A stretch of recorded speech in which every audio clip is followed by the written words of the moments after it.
So for today's pattern, we are going to be using 3 skeins of fingering weight yarn in complementary and slightly contrasting colors. This is going to be color 1 for me, this is color 2, and this is color 3. I will also be using a 5.5 millimeter crochet hook as well as a cable to go along with it. And I'll probably start off with the 16-inch cable and then adjust as needed. You will also need a tapestry needle for weaving in ends, scissors, and stitch markers, especially if you have a hard time keeping track of increases.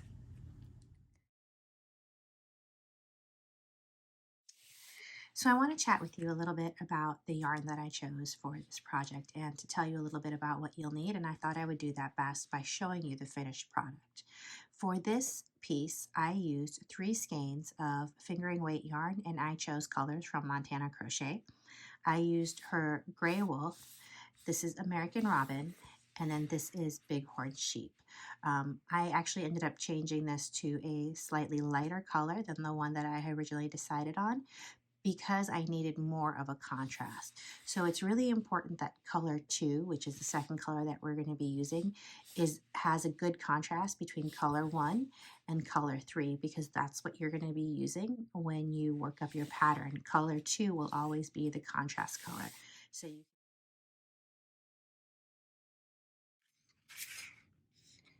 to begin this pattern, I'm going to go ahead and do my slip knot, and then I'm going to chain 2. And I want to make sure when I'm chaining 2 that I'm making, let me get this cord off so it doesn't jingle, that I'm making these nice and snug. 1 and 2. Okay, so try to get your first one tight. Now normally when we do Tunisian crochet, this first loop goes with the first chain, but we're going to start already with our increases. So I'm going to turn my work so I've got the back bumps, and in the first chain from the hook, I'm going to go ahead and pick up a stitch. Then in the last chain, I'm going to go ahead and pick up a stitch just like that, and I'll have 3 loops on my hook. And I'm going to go ahead and keep that nice and snug, and I'm going to do my return pass. So pull through 1, pull through 2, pull through 2, just like that. So that's the beginnings of our little baby shawl. So now what we need to do is we're going to kind of open it up so you can see it properly. We have our first stitch, which counts with this loop. We have our second stitch, and then we have our last Tunisian stitch. So I'm going to go ahead and start doing increases right now. And in the space between the first and second stitch, we're going to do a full stitch, Tunisian full. So go through, yarn over, pull up. Then I'm going to do a knit stitch into this middle stitch, just like that. Then I'm going to go ahead and do another full stitch, just like that. And then I'm going to turn my work and do a last Tunisian stitch into the last stitch. And so I'm going to yarn over and pull through. So now I should have 5 loops on my hook. Then standard return pass, yarn over, pull through 1, pull through 2, pull through 2 just like that, and pull through 2, pull through 2, and now we have our little baby shawl. And it doesn't look like much now, but give it some time. So the next thing we're going to do is now we're going to change up a little bit on how we do our increases. So we have 5 stitches, and this is going to be the repeat for the whole pattern.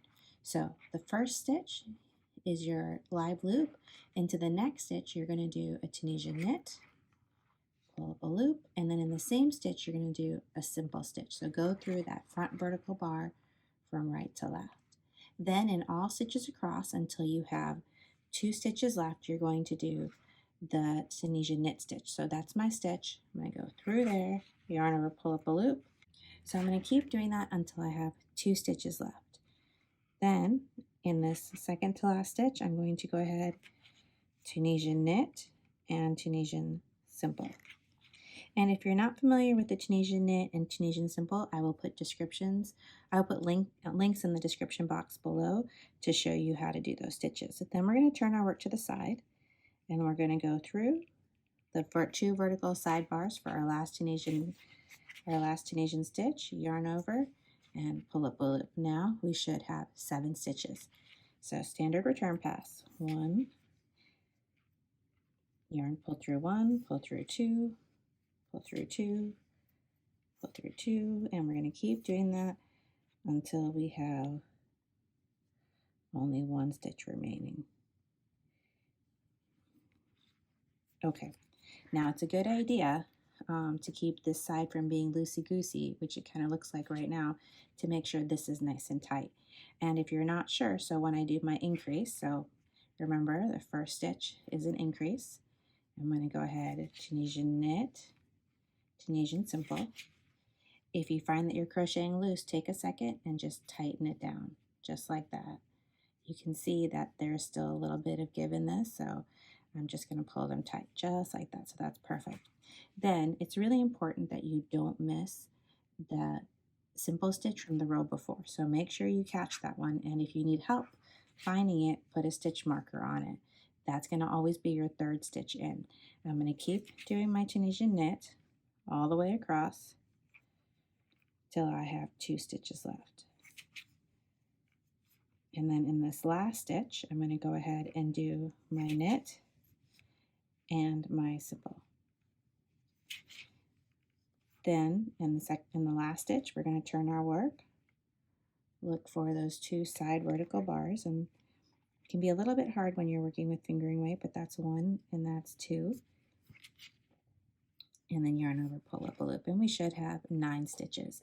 And you can see we're kind of starting to get a point, and as you work, and as long as you make sure you're keeping these nice and tight, it'll be just fine. So now standard return pass, and we're going to do 1 more.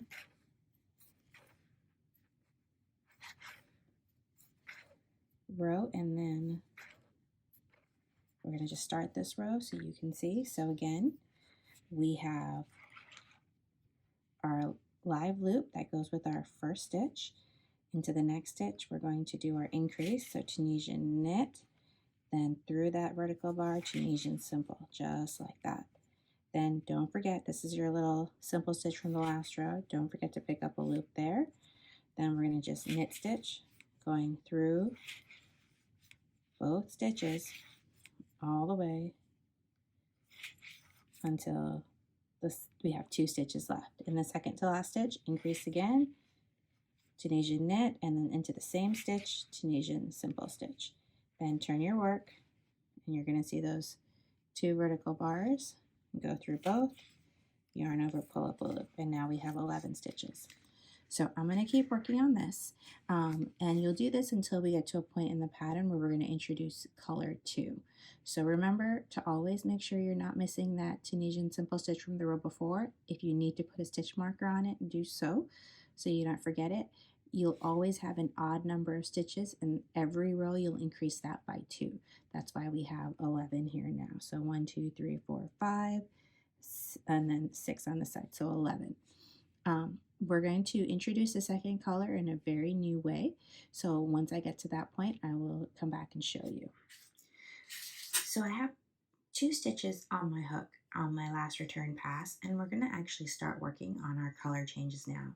So to do that, I'm going to go ahead and drop this, and I'm going to grab color number 2. So whatever your color number 2 is, go ahead and grab that, and you're going to just pull it through just like that. And we're going to want to make this a little snug so that we don't have it loosey-goosey. And now we're going to go ahead, because this counts as our first loop, go ahead and find the next stitch, and I'm going to do my increase with the new color. So that was my Tunisian knit, then my Tunisian simple, and then I'm going to go ahead and do a Tunisian knit. I now have 4 loops on my hook. I'm going to now do the same thing. So 5 loops on my hook. Let me get this cord off the table because it's thing. So I have 1, 2, 3, 4, 5 loops on my hook. Now we're going to do something different. We're going to yarn over twice and just keep that there. And the next opening, which is right here, I'm going to follow that down and 2 rows to the 3rd row. So that's row 1, that's row 2, and this is row 3 right here. And I'm going to pick up these 2 loops. I'm going to go through both of them, and we're going to do almost like a front post. So I'm going to yarn over, pull up a loop, and I want to yarn over, pull through 2, and then yarn over, pull through 2. And this is our first post stitch, and it goes along with this stitch that we're going to skip. Then I'm going to go ahead right into the next one and knit stitch, and we're going to knit stitch 5 more. So that's 1, 2, 3, 4, 5, and then we're going to do the same thing. We're going to yarn over twice, and then this is the next stitch right here, if you can see that. I'm going to skip that one, and in the 3rd row, I'm going to pick up a stitch just like that. Yarn over, pull through 2, pull through 2, just like that. So you can see how it's kind of coming down into those 2 rows. So that goes along with this stitch right here where it's over, and then I'm going to go straight into the next 5. 1, 2, 3, 4, and 5. Okay, so now for our 6th stitch, I just want to show you something. When you have the knit stitch, you see the rows that look like knit stitches, but that's not actually what makes up the stitch itself. So here's the stitch right there, right? We're going to go through that loop normally.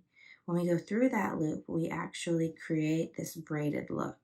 So when we want to pick up the loop that goes along with it, we're going to come to this row right here. So we're skipping this one, we're going to go right into there, if that makes sense. So now, I'm going to do this slowly so we can do this together. We're going to yarn over twice, then we're going to skip the 1st stitch, skip the 2nd stitch, and go into this 3rd one, and we're going to go into both loops right there. Yarn over, pull up a loop, pull through 2, pull through 2, just like that. And that's it. You can see how we're doing the mosaic stitches. We'll do a normal return pass for our next row. When we have 2 stitches left, we're going to turn back to color 1, and we'll do color 1 for 2 more rows. And then we'll come back and we'll do the same thing that we did here. We'll start the we'll start the mosaic Tunisian knit stitch like we did here. So the next row will be normal, the row after that will be normal, and then every 3rd row is going to be the Tunisian mosaic Tunisian stitch. And what you'll see is that we're actually going to be alternating. The way the stitch count works is you'll be alternating rows, and it'll be much easier when you're doing the next row because you're going to be picking up stitches in this row. So that's basically the whole pattern. I'm going to do 2 rows of normal knit stitch with my increases.